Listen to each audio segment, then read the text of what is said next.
നമസ്കാരം സുഹൃത്തുക്കളെ, എല്ലാവർക്കും റിയാലിറ്റി ചാനലിലേക്ക് ഒരിക്കൽ കൂടി സ്വാഗതം.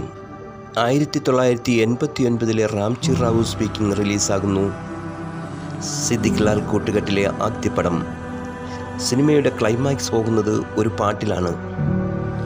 ഇന്നസെൻ്റ് അവതരിപ്പിച്ച മാന്നാർ മത്തായിയും മുകേഷ് അവതരിപ്പിച്ച ഗോപാലകൃഷ്ണനും സായികുമാറിൻ്റെ ബാലകൃഷ്ണനും മുഖംമൂടി അണിഞ്ഞ് വേഷം മാറി ജീവിതത്തിൻ്റെ നിലനിൽപ്പിനായി അവസാനത്തെ കളിക്കിറങ്ങുന്നു.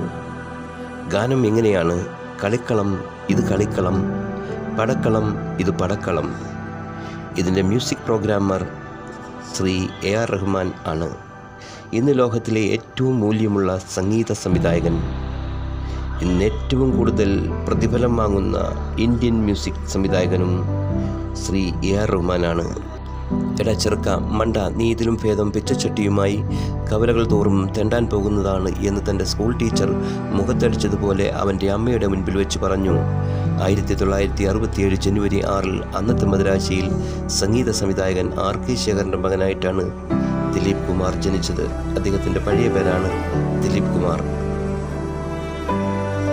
അമ്മ കസ്തൂരി അച്ഛൻ്റെ കീഴിൽ മ്യൂസിക് കമ്പോസിങ്ങിന് പോകുമ്പോൾ അവിടെ ഇരുന്ന് കീബോർഡ് വായിക്കുന്ന കുട്ടി എല്ലാവരും പ്രശംസിച്ചു. വലുതാകുമ്പോൾ ഇവനൊരു സംഗീത സംവിധായകനാകും എന്ന് പലരും പ്രവചിച്ചു. പക്ഷേ അപ്രതീക്ഷിതമായി അച്ഛൻ മരണപ്പെട്ടത് അദ്ദേഹത്തിൻ്റെ കരിയറിലെ ആദ്യത്തെ തിരിച്ചടി. അന്ന് ദിലീപ് കുമാറിന് 9 വയസ്സായിരുന്നു. കുടുംബത്തിൽ കടുത്ത ദാരിദ്ര്യം, ഭക്ഷണം കഴിക്കാൻ പോലും വകയില്ല. പട്ടിണി മാറ്റാൻ പല പരിപാടിയും ചിന്തിച്ചു. അവസാനം അച്ഛൻ്റെ സംഗീത ഉപകരണങ്ങൾ വാടകയ്ക്ക് നൽകിയാണ് ചെലവുകൾ കഴിഞ്ഞു പോകുന്നത്. അതുകൊണ്ട് പറ്റാതായപ്പോൾ 11-ാം വയസ്സിൽ അമ്മയും സഹോദരങ്ങളും അടങ്ങുന്ന കുടുംബത്തെ നോക്കാൻ AR റഹ്മാൻ പല ജോലികളും ചെയ്യാൻ തുടങ്ങി. വരുമാനം ഉണ്ടാക്കുന്നതിൻ്റെ തന്ത്രപ്പാടിൽ അദ്ദേഹത്തിന് സ്കൂളിൽ പോകാൻ കഴിഞ്ഞില്ല. അവനെ വല്ല പിച്ചയും തെണ്ടാൻ വിടൂ എന്നാണ് ടീച്ചർ പറഞ്ഞത്. അങ്ങനെ ഉറങ്ങാത്ത രാത്രികൾ, പെങ്ങളുടെ കഠിനമായ രോഗം, ജനന ദിവസത്തെ ശപിച്ചിട്ടുള്ള ജീവിതം. ഞാനും ഒരു സമയത്ത് ജനിക്കേണ്ടായിരുന്നു എന്ന് പോലും ചിന്തിച്ചിട്ടുണ്ട്. AR റഹ്മാൻ സംഗീതത്തിലുള്ള തൻ്റെ താല്പര്യം വീണ്ടെടുക്കുന്നത് സുഹൃത്തുക്കൾക്കൊപ്പം മ്യൂസിക് ബാൻഡ് തുടങ്ങി. പക്ഷേ ജീവിക്കാൻ അതൊന്നും മതിയായിരുന്നില്ല. പഠനവും സംഗീതവും ഒരുമിച്ച് കൊണ്ടുപോകാൻ കഴിയില്ല എന്ന് മനസ്സിലാക്കിയ ദിലീപ് കുമാർ അമ്മയോട് പറഞ്ഞ് സംഗീത ലോകത്തേക്ക് മുഴുവനായി ഇറങ്ങി. അതിനുശേഷം ചെന്നൈ ആസ്ഥാനമാക്കി ഒരു മ്യൂസിക് ബാൻഡിന് തുടക്കം കുറിച്ചു. സംഗീതം ഏറ്റവും വലിയ മരുന്നാണ്. അതിന് കേൾക്കുന്ന ആസ്വാദകരുടെ മനസ്സിൻ്റെ അവസ്ഥകളെ മാറ്റാൻ സാധിക്കുമെന്ന് തിരിച്ചറിയുന്നത് ഒരുപക്ഷെ AR റഹ്മാൻ സംഗീതത്തിലൂടെയാണ്. അത് പ്രണയമായാലും വിരഹമായാലും സന്തോഷമായാലും ആഘോഷമായാലും മോട്ടിവേഷനായാലും എല്ലാം AR റഹ്മാൻ സംഗീതത്തിലുണ്ട്. സാധാരണ ജീവിതത്തിൽ നിന്ന് ലോകമറിയപ്പെടുന്ന സംഗീതജ്ഞനായി AR റഹ്മാൻ വളർന്നത് 1992 റോജ എന്ന സിനിമയ്ക്ക് സംഗീതമൊരുക്കിക്കൊണ്ടാണ് സംഗീത സംവിധായകനായി മാറുന്നത്. ആദ്യ ചിത്രത്തിലൂടെ തന്നെ ദേശീയ സംസ്ഥാന പുരസ്കാരങ്ങൾ വാരിക്കൂട്ടി. പിന്നീടിങ്ങോട്ട് ഒരു AR റഹ്മാൻ യുഗം തന്നെയായിരുന്നു. ചെയ്ത പാട്ടുകളെല്ലാം ഹിറ്റ്, പൊട്ടിപ്പൊളിഞ്ഞ സിനിമകൾ പോലും AR റഹ്മാൻ്റെ സംഗീതം കൊണ്ട് ഇപ്പോഴും ഓർമ്മിക്കപ്പെടുന്നവയാണ്. സംഗീതം ഒരു മാതൃകതയായി മാറുന്നതും ആസ്വാദകർ കണ്ടു. 2 ഓസ്കാറും 6 ദേശീയ പുരസ്കാരങ്ങളുമടക്കം 252ഓളം പുരസ്കാരങ്ങളാണ് റഹ്മാൻ നേടിയത്.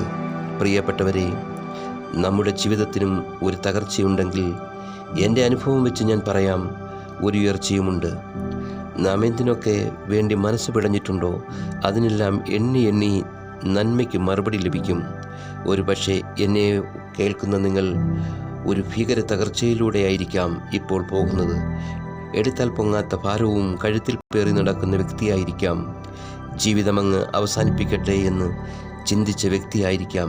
ജോലി ചെയ്ത സ്ഥാപനത്തിൽ നിന്നും നിങ്ങളെ പിരിച്ചുവിട്ടിരിക്കാം. ബന്ധുക്കളും നാട്ടുകാരും നിങ്ങളെപ്പറ്റി അവഖ്യാതി പറഞ്ഞു പരത്തിയിരിക്കാം. ഒരു പക്ഷേ നിങ്ങളുടേതായ കാരണങ്ങൾ കൊണ്ട് ജീവിതത്തിൽ പരാജയപ്പെട്ടവനായിരിക്കാം. എന്നാൽ ഇനിയും ഞാൻ പറയുന്നത് ഹൃദയത്തിൽ സംഗ്രഹിക്കണം. നിങ്ങൾ ഉയർച്ച പ്രാപിക്കും. നിങ്ങളുടെ കഷ്ടപ്പാട് മാറുന്ന ഒരു കാലമുണ്ട്. നിന്ദിച്ചവരുടെ മുൻപിൽ നിങ്ങളും നിങ്ങളുടെ തലമുറയും ഉയരുന്ന ഒരു കാലമുണ്ട്. ഇന്ന് നിൻ്റെ പേഴ്സിൽ പണം ഇല്ലായിരിക്കാം, കലത്തിൽ മാവ് കുറവായിരിക്കാം, ഭരണിയിൽ എണ്ണ തീർന്നിരിക്കാം.